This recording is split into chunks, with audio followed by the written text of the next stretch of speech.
you all. I'm back after a long time, right? So sorry about that. I was busy with some other stuff. Anyhow, let's get back to studies, and I will start today with nominal GDP and real GDP.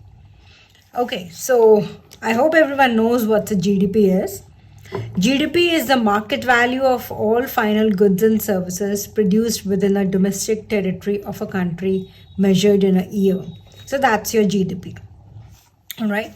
Now in economics, we divide GDP, or we talk about GDP of two types. One is the nominal GDP and the other is the real GDP.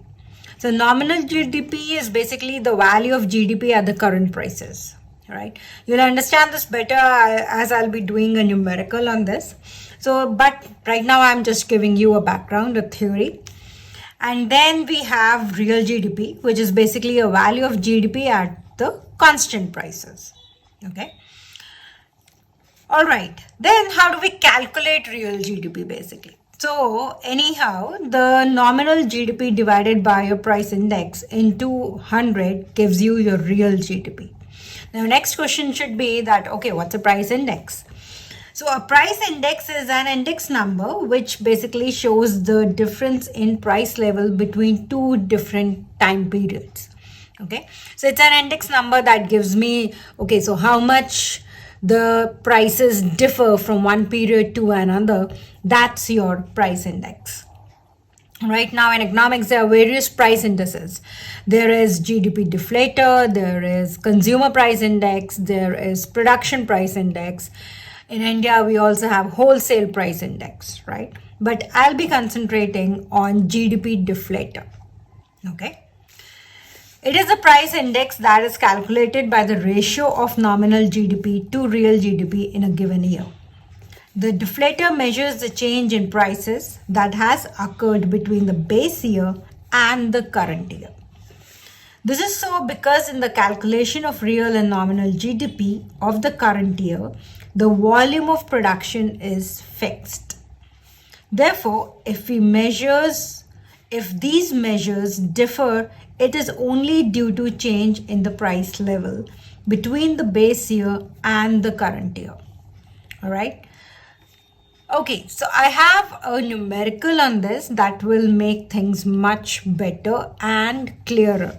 All right, let's start with that.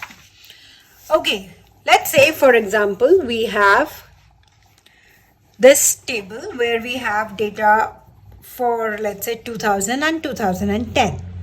So I have taken two goods, automobiles and bread, let's say, and I have for 2000 the quantity and price. So quantity is 100 automobiles and the price is 50,000 rupees per automobile, right? Let's assume. And then for bread, I have, let's say, 500,000 units and rupees 10 per unit. Okay. Then similarly for 2010, I have quantity and price. That's 120 and 60,000 rupees. And that's 400,000 units and 20 rupees per unit. Okay. I'm assuming the base year to be 2000. So this 2000 is my base year. All right. Then let's calculate the nominal GDP. So it's the GDP at the current prices, correct? So I simply multiply these two and add them up in order to get my nominal GDP. I'm assuming that, this is the total production in the economy, right? Okay, so 100 multiplied by 50,000, that's what I get. Then 500,000 multiplied by 10, that's what I get. So that's my nominal GDP for 2000. Okay. All right. Then you have I have calculated the nominal GDP for 2010. So that's 120 into 60,000 and 400,000 into 20, right? For automobiles and bread. So I get this number, this huge number. Okay. So that's 10 million and that's 15 million and 200,000. Correct? So that's my nominal GDP for 2000, this one, and for 2010, this one. The same quantity multiplied by the price that year itself. Okay? Now real GDP. Real GDP is basically when we are taking GDP at the constant prices. Constant prices meaning at the base year prices. Okay. So that's why I have written for 2000 you will take, let's say, quantity of 2000 for automobiles and bread and the price of 2000 only. 2000 is the base year, right? That's what I have written. So that's why the same. So you get the same real GDP and nominal GDP for 2000, right? And why is it so? It's so because you have taken 2000 to be the base year. Okay. Okay, then you have what I'll do for 2010 is this, that I'll take the quantity of 2010 and the price of automobiles of 2000. Okay, that's what your real GDP does, right? So since the base year is 2000, so I will keep the prices of 2000 as constant for calculating real GDP in all the years. All right, so that's why I've taken for 2010. If I want to calculate real GDP, then I have to take the quantity of that year but the price of the base year, which is 2000 in this case. So that's why I've done 120 into 50,000, because 50,000 is the price of automobiles in 2000. But I have taken the quantity of 120 automobiles for 2010. Okay. And similarly for bread I have done. So I've taken the quantity of 2010, which is 400,000. And I have multiplied with the price of 2000 of bread, which is 10. So that's what I get.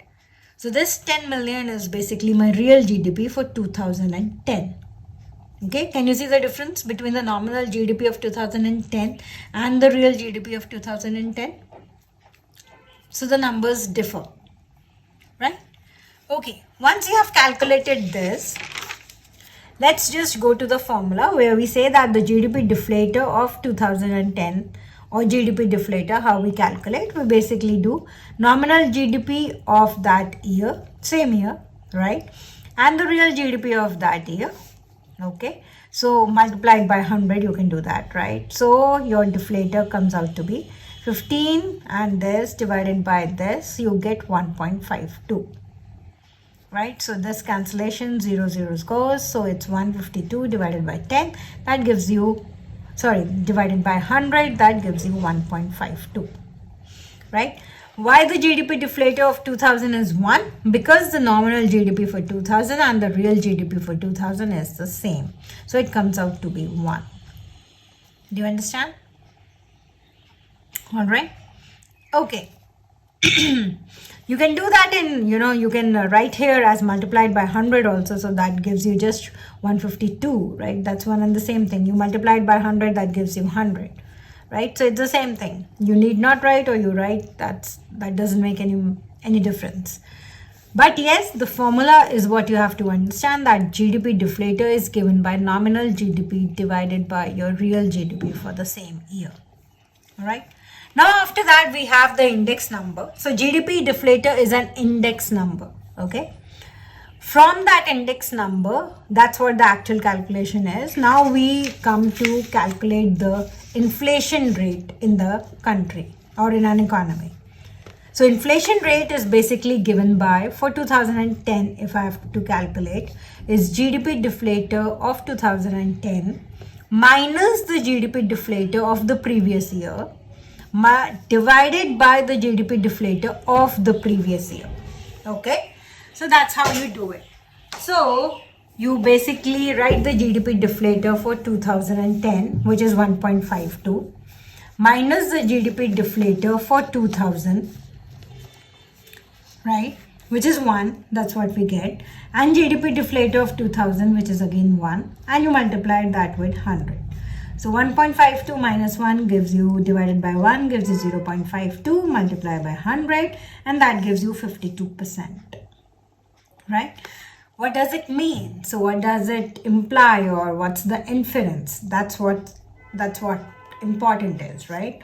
So therefore, prices of the goods produced in the year 2000 increased by 52% as compared to the prices that the goods in the economy sold for in 2000.